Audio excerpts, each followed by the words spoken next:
Bonjour, comment ça va? Bien? Je m'appelle Brian Lloyd, and this is 10 of the best sexiest movies ever made. Alright, enough of that. Adrian Lyne made a career out of darkly erotic thrillers. You only have to look back over his filmography, Fatal Attraction, Indecent Proposal, Unfaithful, to know that he's taken on the subject more than once. 9.5 Weeks sees Lyne at the height of both his and his cast's popularity. Mickey Rourke plays a mysterious Wall Street broker who meets art gallery assistant Kim Basinger and begins a tumultuous relationship with her that focuses on experimenting and pushing the boundaries of what she's capable of. You'll never look at a fridge in the same way afterwards. Burt Lancaster and Deborah Kerr's passionate beach kiss might have caused outrage back in the 50s, but what From Here to Eternity reminds us of is about how context can make or break a film's tone. Lancaster plays an army sergeant who has an affair with his commanding officer's wife. Her character is openly sexual and admits that her marriage is a sham and that her husband is regularly unfaithful to her. Now you have to remember, this was during a time when marriages were still seen as the bedrock of a society, so for a film to take aim so incisively at it, let alone have you root for an affair, was unique for its time. Although The Lost Boys is a teenage horror film, there is a huge amount of sexuality and sensuality going on. Jason Patric's obsession with Star, played by Jamie Gertz, serves as the catalyst for the film. Not only that, you have the burgeoning relationship between their fuddy-duddy mother, played by Diane Wiest, and Edward Herrmann play into that as well. Also, that saxophone player, he's burned into a lot of people's minds. BDSM is by its very nature off-putting. The idea of hurting another person for sexual gratification might seem odd on the outside looking in, but what Secretary does so brilliantly is that it shows that it can be a healing and beautiful thing for both parties. When you consider Secretary next to, say, 50 Shades of Grey, it's like the difference between night and day. Maggie Gyllenhaal and James Spader's on-screen relationship is by no means conventional, yet it's more honest, considerate and believable than anything you're likely to find in 50 Shades of Grey, or even anything close to it. Marilyn Monroe, Jack Lemmon and Tony Curtis in what is easily the greatest romantic comedy ever made. I mean, what really is there to say that hasn't already been said about Some Like It Hot? It just oozed sexy charm and humour out of every scene. And also how it dealt with homosexuality, cross-dressing, not to mention the fact that the romantic lead has some kind of agency. It was all way ahead of its time.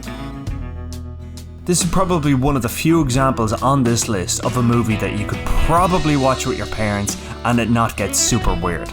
On the surface, The Mask of Zorro is a swashbuckling adventure with Antonio Banderas and Catherine Zeta-Jones, and roles both of them were born to play. The action, incredibly well staged. James Horner's score evokes the soaring romance of it all. Yet, there is no denying that the scene where the two of them fence against one another, resulting in Zorro expertly slicing off Catherine Zeta-Jones' clothes, is absolute filth.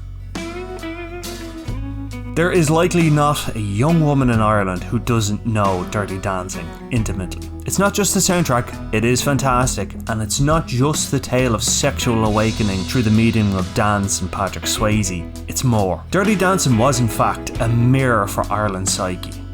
A repressed, sheltered existence is suddenly shocked to life by the arrival of a swaggering, mysterious stranger who teaches her about spaghetti arms and keeping focus and carrying watermelons.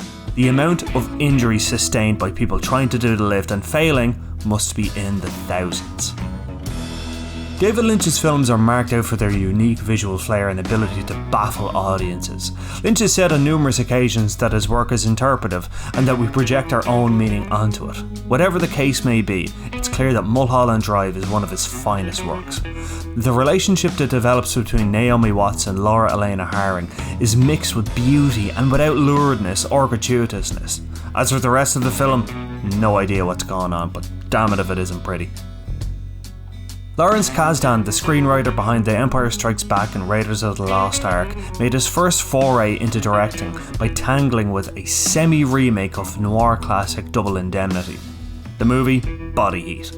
William Hurt plays a lawyer who's drawn in by femme fatale Kathleen Turner to murder her millionaire husband, played by Richard Crenna. John Barry's iconic jazz score plays beautifully over the lush surrounds of small-town Florida.